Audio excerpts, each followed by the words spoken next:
I'm a principal software engineer at the company called Rancher Labs. Our main product is an open source container management platform, and we are built on top of Kubernetes. Okay. So, and you also have a talk at SwampUp, right? Yeah, yeah. So what is your talk about?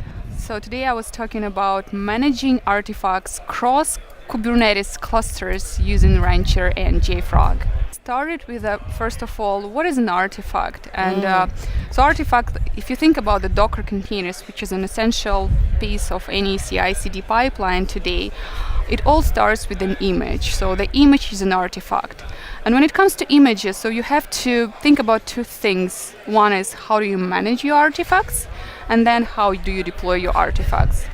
And JFrog Artifactory is a great way of managing artifacts. And when it comes to deploying it, it is not so trivial. And the evolution of the artifacts deployment usually starts from your development laptop, where you develop your application, you try it out on a single host, then maybe you try it on the virtual machine. But then you come to think about is like your application grows in complexity. It might require different pieces. So you want to think about how do you deploy your applications in the multiple hosts? How do you manage your applications?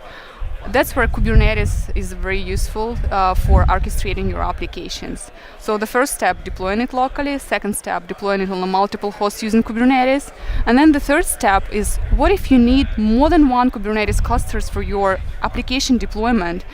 Who's going to manage those Kubernetes clusters? Who's going to stand them up? Because it's a task on its own. That's where Rancher is actually the great choice for you. It's a completely open source platform that helps you from the beginning to the end. It helps you from starting from the orchestrating your Kubernetes clusters all the way to the user application deployment. And I'm very excited about the Rancher and integration with the JFrog, because the management artifact cross Kubernetes clusters can be challenging as well, because you might want to think about what kind of permissions you want to give to the artifact tree, how you're going to integrate it with the CI/CD pipeline. You want it to be like, you want the entire solution, like the turnkey solution for all of that. Okay. Yeah. And so if someone wanted to deploy Kubernetes or something similar, so what kind of tips would you give them? You should first think about is like where you want to run your Kubernetes cluster. Do you want to run it on-prem? Do you want to run it in the cloud? Or maybe you need a hybrid infrastructure for your Kubernetes clusters. Then the first question is where. The second question is how big you think Kubernetes cluster is going to be. Do you need an auto-scaling policy for your Kubernetes cluster? Or are you going to maintain its configuration manually?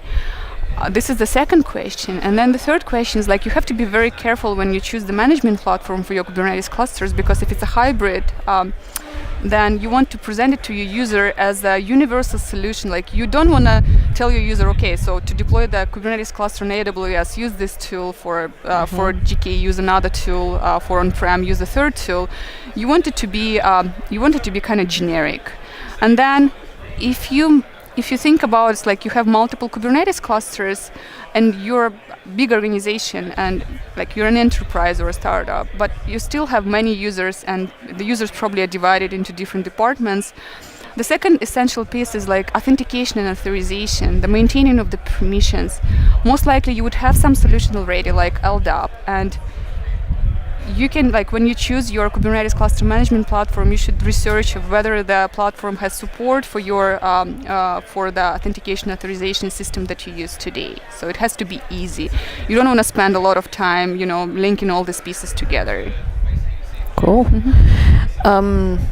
Any pitfalls on the deployment, with Kubernetes or something that you see maybe people doing or I feel when you deploy your application, you always have to start simple. Start with the most simple solution. Try it out, test it out. Don't think about all the corner cases at once. Do it step by step.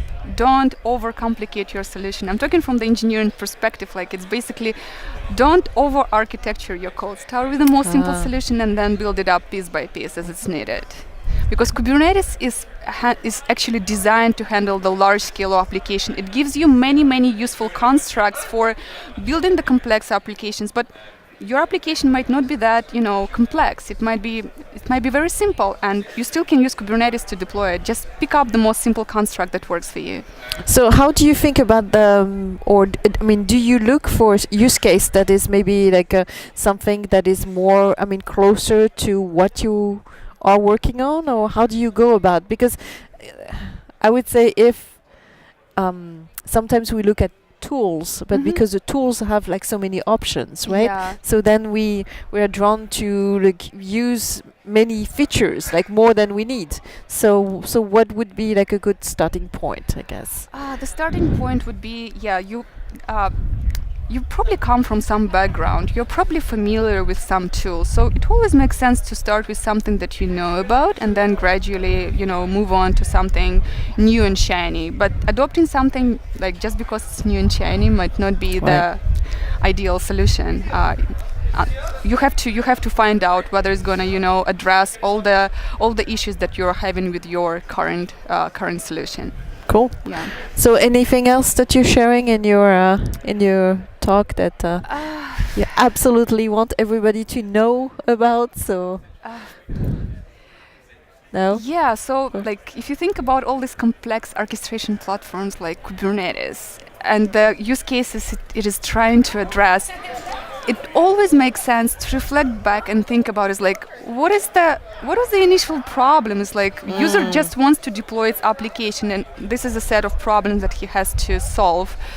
Yeah, so it always helps to look back, and it also helps you with not overcomplicating the solution. So Kubernetes is a great tool. It's open source. It's so easy to configure and create now, and there's a very great community around it. So I'm actually advising everybody to go and try installing Kubernetes and playing with it. Even if you don't need it currently for your task, you might need it in the future, and just getting familiar with this technology would benefit you regardless. Okay. Well, thank you on Thank that you. note.